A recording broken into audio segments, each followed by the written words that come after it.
Mr. President, Mrs. Ford, Mr. Vice President, Mr. Vice President-to-be,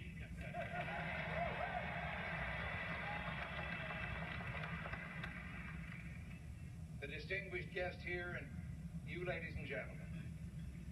I'm going to say fellow Republicans here, but to those who are watching from a distance, all those millions of Democrats and independents who I know are looking for a cause around which to rally and which I believe we can give them.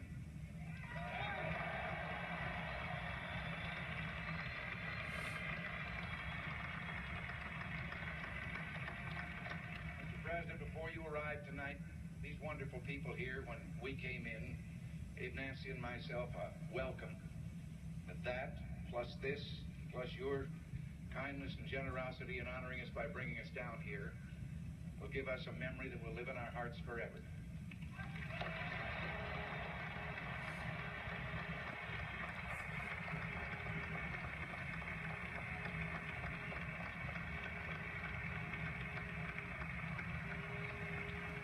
Watching on television these last few nights, and I have seen you also with the warmth that you greeted Nancy, and you also filled my heart with joy when you did that. May I just say some words? There are cynics who say that a party platform is something that no one bothers to read and it doesn't very often amount to much.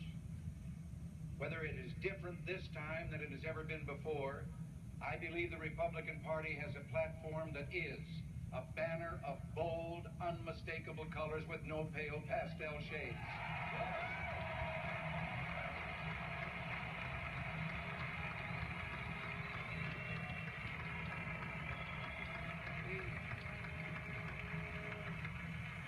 We have just heard a call to arms based on that platform, and a call to us to really be successful in communicating and reveal to the American people the difference between this platform and the platform of the opposing party, which is nothing but a revamp and a reissue and a running of a late show of the thing that we've been hearing from them for the last 40 years.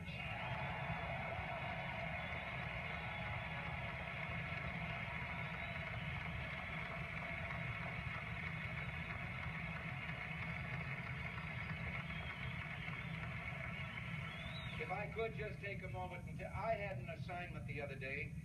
Someone asked me to write a letter for a time capsule that is going to be opened in Los Angeles 100 years from now on our tricentennial.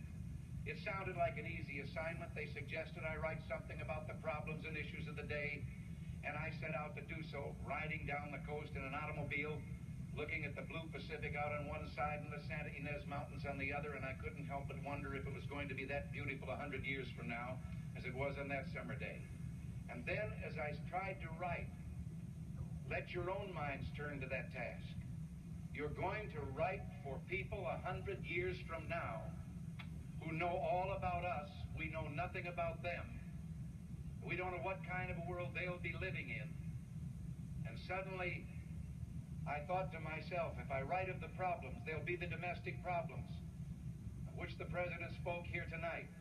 The challenges confronting us, the erosion of freedom that has taken place under Democrat rule in this country, the invasion of private rights, the controls and restrictions on the vitality of the great free economy that we enjoy. These are our challenges that we must meet. And then again, there is that challenge of which he spoke, that we live in a world in which the great powers have poised and aimed at each other horrible missiles of destruction, nuclear weapons that can in a matter of minutes arrive in each other's country and destroy virtually the civilized world we live in. And suddenly it dawned on me, those who would read this letter 100 years from now will know whether those missiles were fired. They will know whether we met our challenge, whether they have the freedoms that we have known up until now will depend on what we do here.